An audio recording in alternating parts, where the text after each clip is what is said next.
No, no, no, yeah, no, no.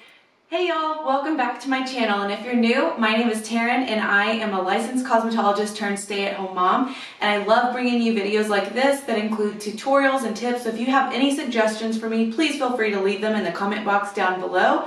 And please do me a favor and subscribe to my channel. I would really appreciate it. All you have to do is click the red subscribe button right here down below, and you can even click the little bell symbol, and that will alert you anytime I upload a brand new video. This is actually the finished product of the tutorial I'm about to show you, and it's really like a hard part, almost like a pompadour men's haircut. Seems to be a really popular haircut, and my husband Brian has really been loving it, so that's what we're going to show you today. Okay, so here we go. Okay, so to begin, we're just going to place a cape around your client. That'll just keep them nice and comfortable. You can place 2 fingers in between the client's neck and the cape, and then snap it shut just to be sure you're not getting it too tight. So here I'm going to start with my wall clippers and a number 1 guard. My husband likes his hair pretty short and then faded up, so this is going to be personal preference to you and your client. If you're wanting a little bit longer, then use a higher number guard. They go all the way up to usually around an 8. So you can do it as long as you want. And you'll see with the clippers, I'm going in straight up and then I'm curving away from the scalp.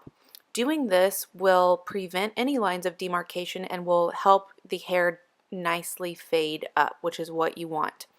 So I'm going in and then just curving away from the scalp, almost like a half circle kind of a motion. Just flicking the wrist there to blend all of that right in as I go up. And as always, I will link all the products that I use down below for your convenience. It's still just kind of blending upward here. Now, as you can see, I pushed the lever down on my clippers, which what that does, it creates an extra half guard. So essentially, even though I have a 1 guard on my clippers, doing that just made it a 1.5. That is what really helps fade up haircuts. So from here at the bottom, I went from a 1 guard to now the 1.5, and as you can see, that is really fading up really nicely there. Again, that will help prevent any lines of demarcation and just make the hair lay nice and smooth like it should. So I'm just going to go ahead and work all the way around with that 1.5, fading it up on the sides.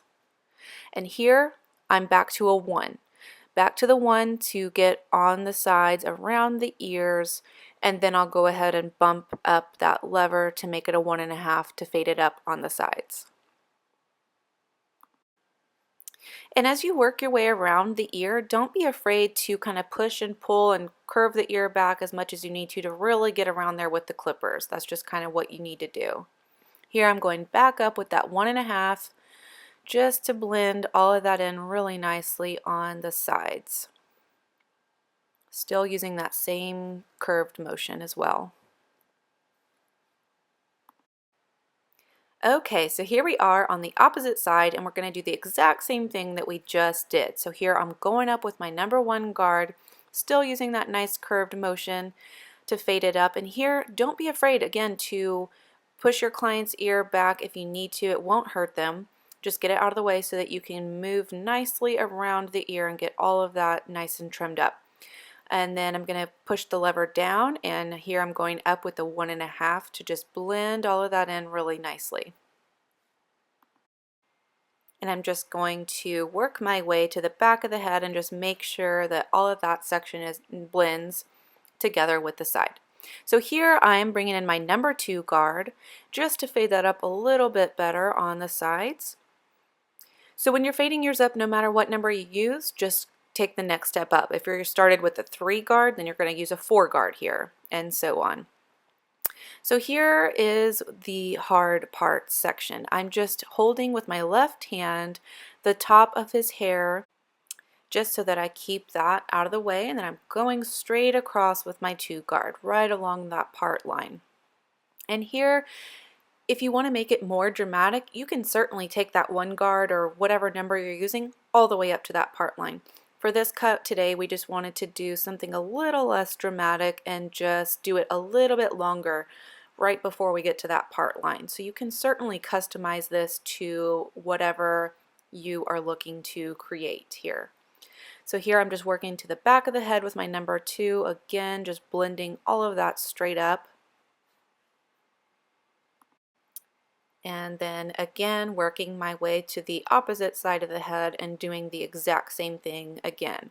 Going up with that number 2 guard with a curved motion to blend that in. Okay, so here I'm coming in with my flat top comb, and this comb makes it so much easier to blend everything in and fade anything up.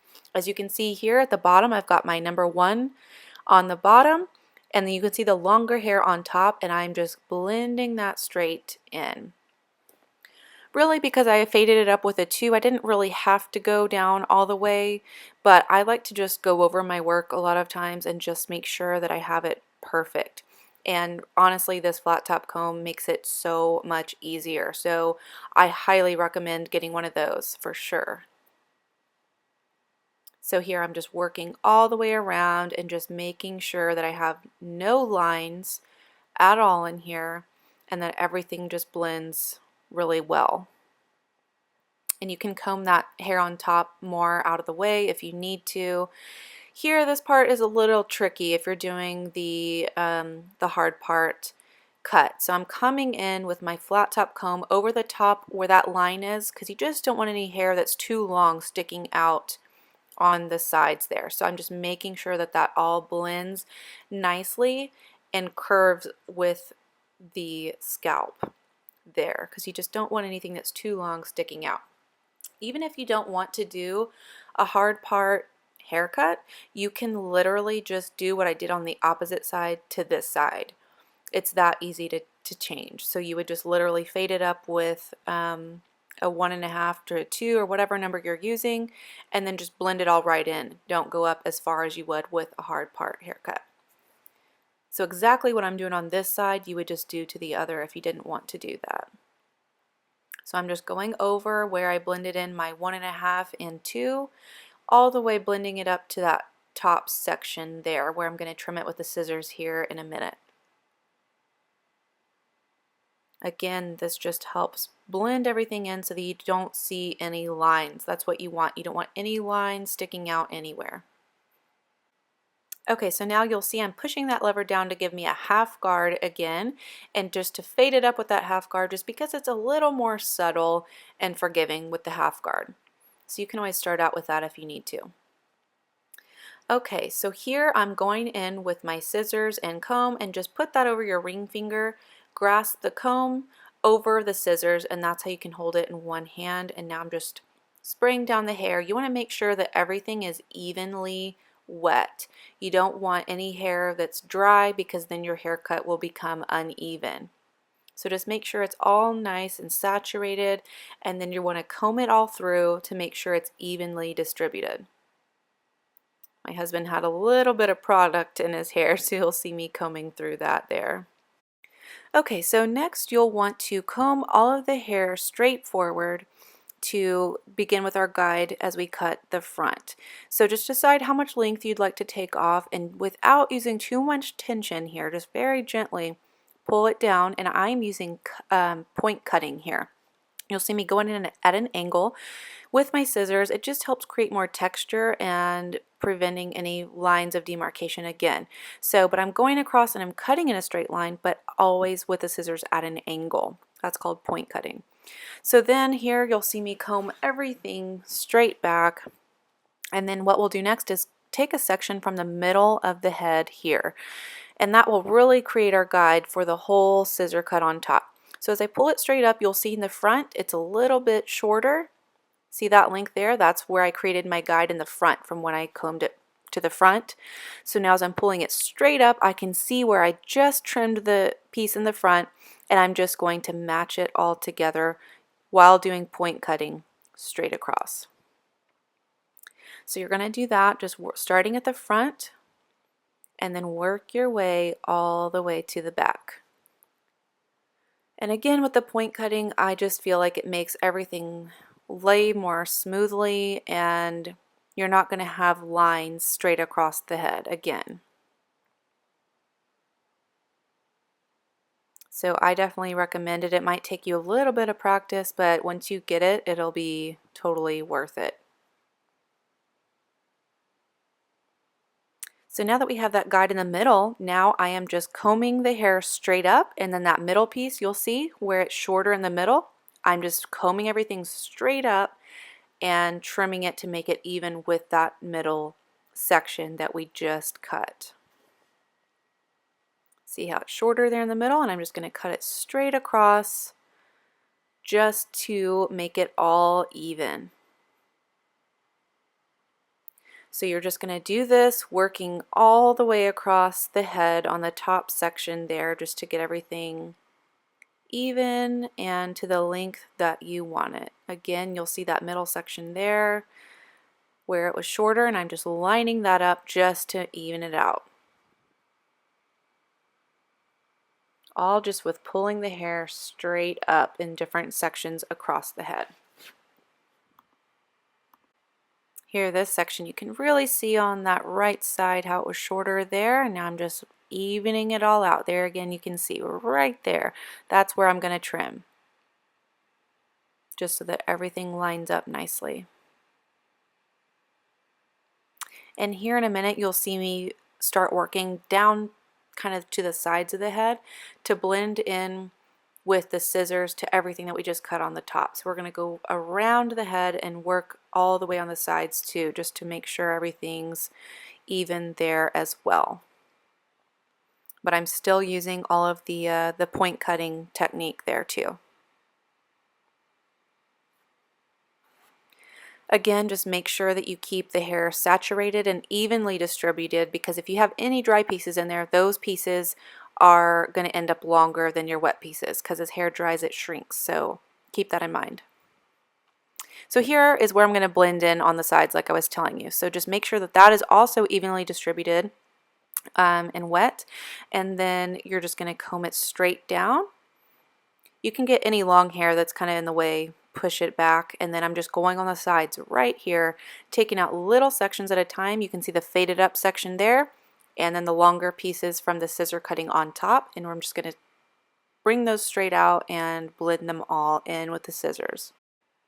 Also, a good tip with scissor cutting is you never want to cut really past like your second knuckle, just to make sure that you don't accidentally cut your hand, because that can definitely happen. So just kind of be mindful of that and just be careful. Especially if you get the salon shears, they are sharp. So, and never cut any hair with just like regular kitchen scissors. It really does kind of damage the hair and will not give you the same effect. So you really do want to just spend the money and get a nice pair of salon shears to use to do haircuts. Alright, so here again, I'm just working around the sides of the head and getting to the back section here and blending in with the scissors. See how it's shorter there? And I'm working up and blending all of that right in with the scissors. Just working all the way around just to make sure it's nice and blended in. Okay, so here I'm going back in with my clippers and my flat top comb. I love going over things several times just to make sure that I have it nice and perfect. So don't be afraid. You can always go back in there and clean up any sections that you might have missed before. There you can see that section I'm cutting right there. Anything that's longer and sticking out, you just want to blend that section right in. But really, this is by going over things so many times is how you kind of prevent any lines of demarcation, which is really, is just, it sticks out in a bad haircut. You can just see it, so you don't want that. Just make sure that everything is nicely blended. And here for the hard part, I'm just going back in and making sure too that that section is not sticking out either. You want to make sure that it lays nicely on the head. And too, in the back, as you can see, my husband, he has that little whirl in the back, so don't be afraid to take that hair a little bit shorter if you need to, just to blend it in so that you don't have any flyaways. Okay, so here I am going in with my trimmers and my barber comb, and I'm just going to go ahead and trim around my husband's ear. So first, I like to kind of blend in the sideburns. If you have a little bit of longer hair there, you can blend it in nicely. Again, push the ear back and then just nicely curve around the ear. Definitely don't go too high. unless your man just likes white walls, but most of them don't. So don't take it too high. Just follow the natural hairline right there, just making a nice line right around the ear. That's what you want. And then in the front, I usually like to go in, and if there's any longer hairs along the hairline in the front, just kind of even that out a little bit. Okay, so here you'll just want to have your client look all the way down, and then you can continue making a line straight down from where you started after trimming around the ear, and then just go straight down. Okay, so from the back, if you need to, just comb everything down to make sure everything lays nicely, and then you're just going to literally go straight across.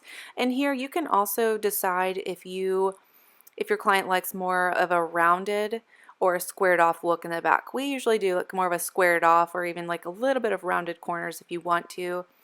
But if not, just go straight on across. And then we're going to do the exact same thing on the opposite side, creating that line down the side, lining it up with the bottom where we went straight across, and then folding that ear back and following the natural hairline right around the ear without going too high. You'll see I'll just go right around, following the natural hairline. It just gives it a really nice clean look, and these trimmers are absolutely the best. They're the T-Finisher. I'll link that below as well, but because they're so long and wide, it makes making a nice straight line super easy. There are trimmers that are not as wide as this one, and it just takes you a little longer, and it's a little bit harder to get it even, so I definitely highly recommend these two. Okay, so working around the back, you'll see me just unsnap the cape, and I am just trimming any remaining neck hair down below. Then you'll see me grab my barber comb just to fade up that squared off section in the back. But really, this part is just personal preference. You definitely don't have to do that. But that's it. That's the whole haircut. If you guys have any questions, I would really love to answer them down below, so be sure to leave them for me. Alright, so that wraps up my tutorial on a men's hard part haircut. I hope you enjoyed it, and if you found this tutorial helpful, please give it a thumbs up and comment down below. Also, please subscribe if you haven't already, and I will see you in my next video. Thank you so much for watching. Bye.